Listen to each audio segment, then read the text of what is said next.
మా గుడ్లు తిరిగేస్తూ ఉంటారు, మాకు వచ్చి రచ్చలు కడుతూ ఉంటారు. సిగ్గుండాలి కదా. ఊరు బయటకు అది దారి బాబు. పద, ఎక్కడికి అటు వెళ్ళట్లేదు. ఊరు బయటికి అది దారి.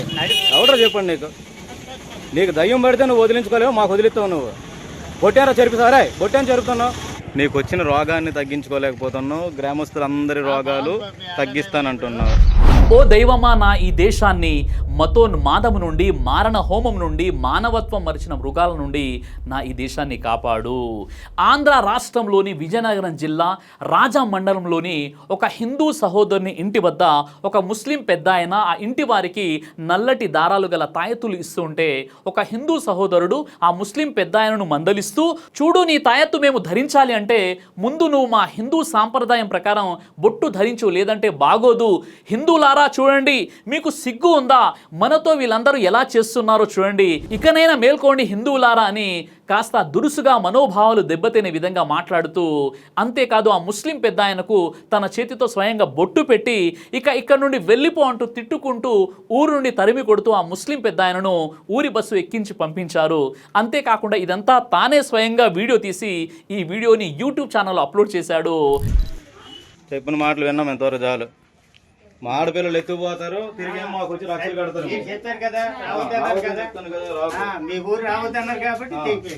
ఎవడైనా రమ్మంటే నాకు ఫోన్ చేసి చెప్పు,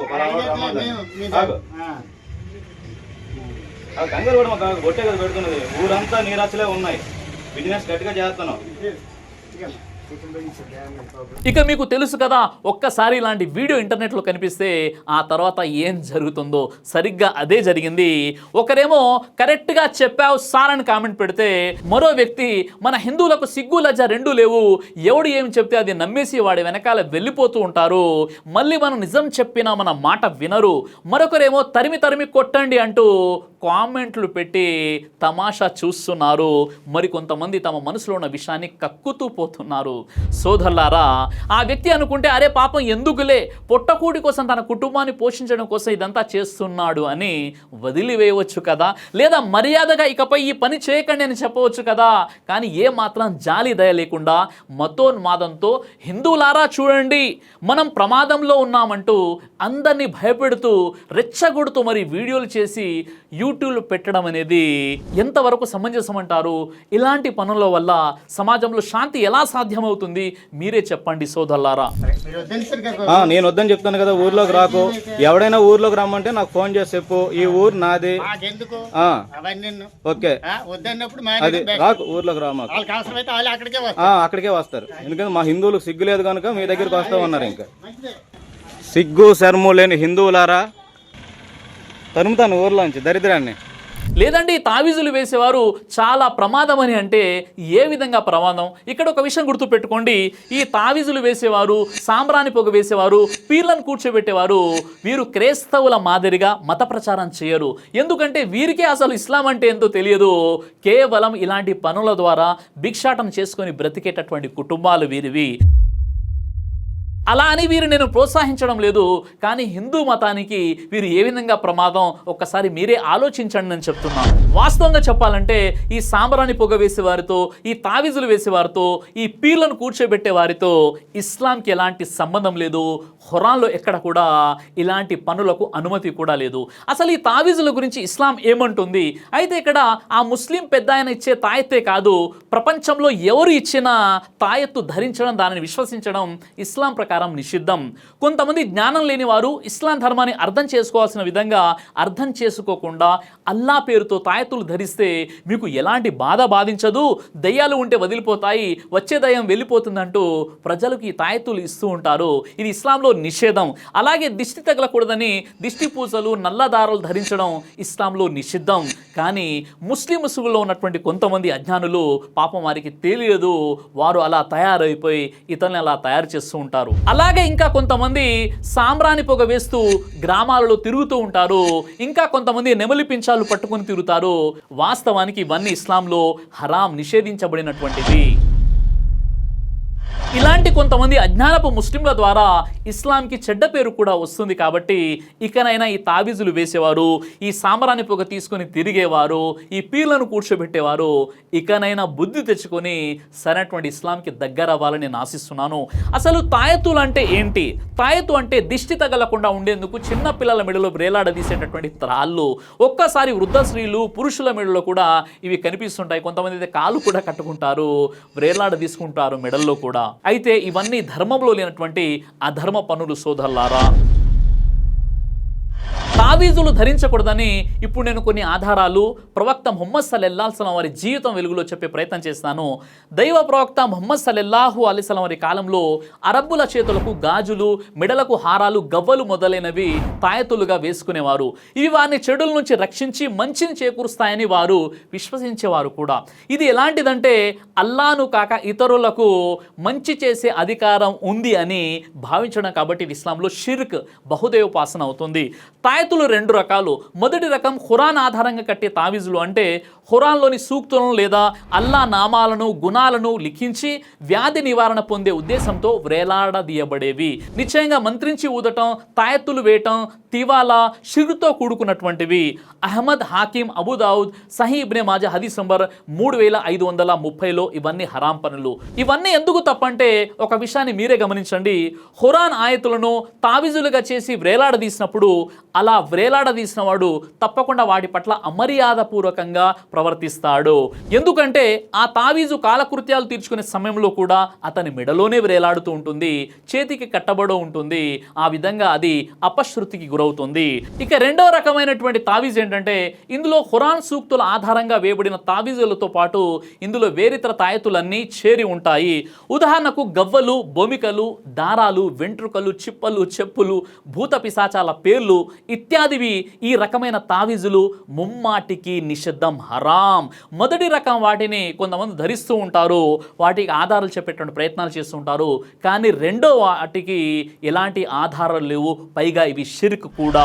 అయితే ఈ రెండో రకమైనటువంటి తావీజులు పూర్తిగా హరాం. ఎందుకంటే ఈ రకమైన వస్తువులలో అల్లా నామాల వాక్యాల బదులు వాటిని ఇతరత్ర వాటితో ముడిపెట్టడం జరుగుతుంది, దైవేతరులను ఆశ్రయించడం జరుగుతుంది. హదీస్లో ఇలా ఉంది, ఎవరైనా ఏదైనా వస్తువుతో సంబంధం ఏర్పరచుకుంటే అతను దాని పరమే చేయబడతాడు. అహ్మద్ తిర్మిజీ హదీస్ నంబర్ 2072, హసన్ హదీస్ ఇది. అంటే అల్లా అతన్ని ఆ వస్తువుకే అప్పగిస్తాడు. కనుక ఎవరైతే అల్లాతో దృఢ సంబంధం ఏర్పరచుకుంటాడో, అల్లాను నమ్ముకుంటాడో, తన వ్యవహారాలన్నింటినీ అల్లా పరం చేస్తాడు, అలాంటి వ్యక్తి కొరకు స్వయంగా అల్లాహే చాలు, తావీజులు అవసరం లేదు. అల్లాను నమ్ముకున్నటువంటి వ్యక్తికి ఆయన ప్రతి దూరాన్ని అతనిపై దగ్గర చేస్తాడు, ప్రతి కష్టాన్ని అతని కోసం సులువు చేస్తాడు. మరెవరైతే అల్లాను కాకుండా ఇతర సృష్టితాలను ఆశ్రయిస్తాడో, తాయత్తులు, అధర్మమైనటువంటి పద్ధతులు, సమాధుల దగ్గర సహాయం కోరుతాడో అతను వాటికి అప్పగించబడతాడు.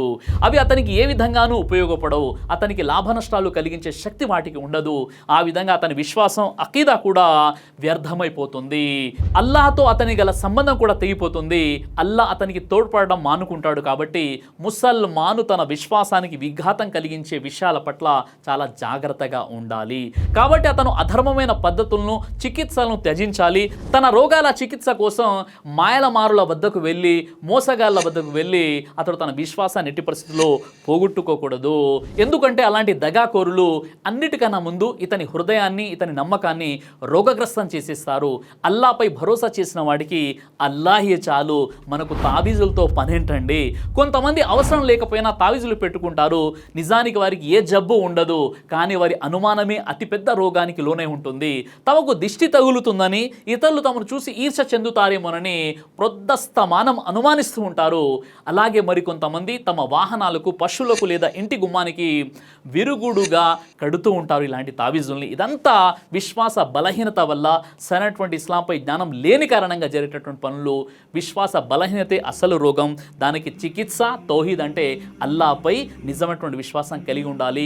మన అకీదా అంటే మన విశ్వాసాలు సరిగా ఉండాలి. ఇమ్రాన్ బిన్ హుసైన్ రదియల్లాహు వారి ఉల్లేఖనం ప్రకారంగా ఒకసారి దైవ ప్రవక్త ముహమ్మద్ సల్లల్లాహు అలైహి వసల్లం వారు ఒకతడు మోచేతి పై భాగంపై రాగి గాజు ధరించడం చూశారు. అప్పుడు దైవ ప్రవక్త అతనితో నీ పాడుగాక, ఇది ఏమిటి అని అడిగారు. అప్పుడు అతడు, ఇది నన్ను అల్ వాహిన అనే రోగం నుంచి కాపాడుతుంది ఓ దైవ ప్రవక్త అని అతడు జవాబిచ్చాడు. దానికి దైవ ప్రవక్త సల్లల్లాహు అలైహి వసల్లం వారు ఇలా ఆదేశించారు, దాన్ని తీసివేయి, అది నీ రోగాన్ని ఇంకా పెంచుతుంది, అది అలానే ఉంచుకొని మరణించినట్లయితే నీవు సాఫల్యం పొందలేవు అని చెప్పారు. ఈ హదీస్ అహ్మద్ ఇబ్నె మాజా, ఇబ్నె హిబ్బాన్లో కూడా ఉల్లేఖించబడింది. ప్రవక్త వారు ఇలా చెప్పారు, ఒకరు ఇంకొకరి అనారోగ్యానికి చికిత్స చేసుకోండి, కానీ నిషేధించబడిన వాటితో చికిత్స చేయకండి మరియు చేయించుకోకండి అని చెప్పారు. సునన్ అబూ దావుద్ వాల్యూమ్ నెంబర్ 3 హదీస్ నెంబర్ 3865లో ఈ హదీస్ మీకు కనిపిస్తుంది. అలాగే ఉఖ్బా బిన్ అమీర్ రదియల్లాహు అన్హు వారి ఉల్లేఖన ప్రకారంగా ప్రవక్త ముహమ్మద్ సల్లల్లాహు అలైహి వసల్లం వారు ఇలా అన్నారు, తాయెత్తులను ధరించేవాడు ఇతరులకు ధరింపజేసేవాడు ఇద్దరిని అల్లా విఫలం మరియు అశాంతికి గురి చేయుగాక. అహ్మద్ హదీస్ నంబర్ 16951లో ఈ హదీస్ మీకు కనిపిస్తుంది. ఉఖ్బా బిన్ ఆమీర్ రదియల్లాహు అన్హు వారి ఉల్లేఖన ప్రకారం దైవ ప్రవక్త సల్లల్లాహు అలైహి వసల్లం వారు ఇలా అన్నారు, తాయెత్తు ధరించిన వాడి కోరికలను అల్లా నెరవేర్చడు ఎన్నటికీ, పూసలు పెట్టుకునే వాడికి అల్లా ఆరోగ్యాన్ని రక్షణను ప్రసాదించాడు. ముస్నద్ అహ్మద్ వాల్యూమ్ నెంబర్ 4 హదీస్ నెంబర్ 154లో ఈ విషయాన్ని మీరు చూడవచ్చు. ఒక వ్యక్తి అనారోగ్యంగా ఉన్నప్పుడు దైవ ప్రవక్త వారి సున్నత్ ఏంటంటే, ఆ మానవుడు అల్లా పేర్లు మరియు అల్లా యొక్క లక్షణాలతో ఆయన్ని వేడుకోవాలి. ఇబ్నే హజర్ గారి అల్ ఫతావా అల్ హాదితియాహ్లో పేజ్ నంబర్ 88లో ఈ విషయాన్ని మీరు చూడవచ్చు. కాబట్టి నా ముస్లిం సోదరులారా, నేను చెప్పే విషయం ఏంటంటే, మీరు ఇస్లాంకి దగ్గర అవ్వండి, ఖురాన్ చదవండి, అల్లాపై భరోసా కలిగి ఉండండి. ఎలాంటి తావీజులు అవసరం లేదు, సాంబ్రాణి పొగ వేసుకోవాల్సిన అవసరం లేదు, ఇంటింటికి తిరిగి భిక్షాటం చేయాల్సిన అవసరం కూడా లేదు. ఏ ముస్లిం సోదరుడైతే ఇక్కడ అవమానానికి గురైపోయాడో, అతనికి మనోవేదన కలిగిందో, ఇకనైనా బుద్ధి తెచ్చుకొని ధర్మంలో లేనటువంటి ఇలాంటి పనులు చేస్తూ ముస్లిమేతరుల ఇళ్ల వద్ద తిరుగుతూ అపనిందల పాలవుతూ మరింత కష్టాలను కొని తెచ్చుకోకండి. అల్లాపై భరోసా కలిగి ఉండండి. నిశ్చయంగా అల్లా మీకు మంచి ఉపాధిని కల్పిస్తాడు. ఎందుకంటే అల్లా మనల్ని పుట్టించాడు, ఉపాధి ఇచ్చేటటువంటి బాధ్యత కూడా అల్లాదే. కాబట్టి మనం కష్టపడి పనులు చేసుకోవాలి. అలా కాకుండా ఈ తాయెత్తులు వేస్తూ డబ్బులు సంపాదించడమే పెద్ద హరాం. అలాగే ఈ సామరాన్ని పోగ వేసుకుంటూ తిరిగే వారికి కూడా నేను మనవి చేస్తున్నాను, ఇలాంటి పనులు మానేసి కష్టపడి జీవితం గడపండి. ఎందుకంటే కష్టపడి జీవితం గడిపే వారికి తప్పనిసరిగా అల్లా సహకరిస్తాడు. కాబట్టి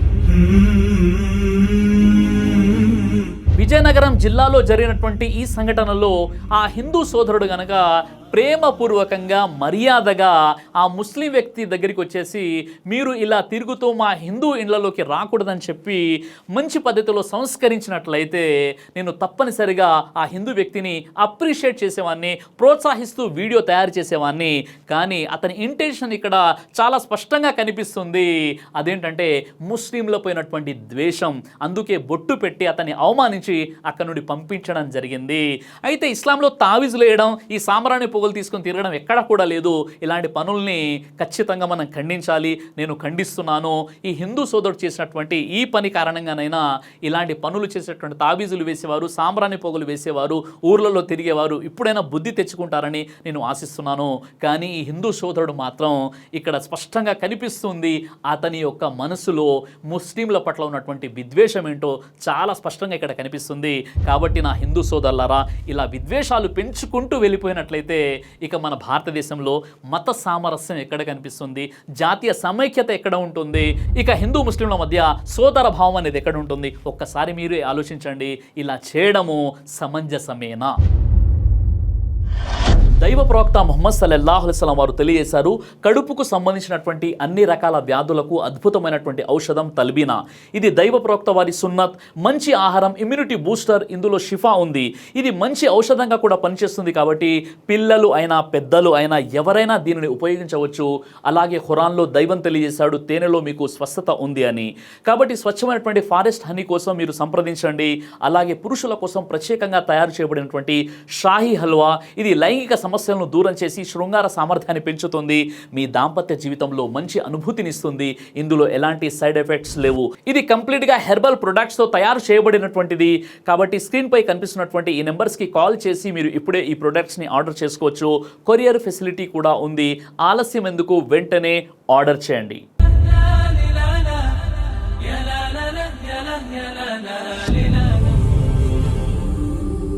బ్రదర్ సిరాజ్ అని యూట్యూబ్ ఛానల్ని మీరు సబ్స్క్రైబ్ చేసినట్లయితే ఇన్షాల్లా దేవచిత్తం అయితే మీకు వీడియోస్ వస్తుంటాయి. అదేవిధంగా బ్రదర్ సిరాజ్ అనేటటువంటి ఫేస్బుక్ని కూడా లైక్ చేయడం వల్ల మీకు వీడియోస్ వస్తుంటాయి.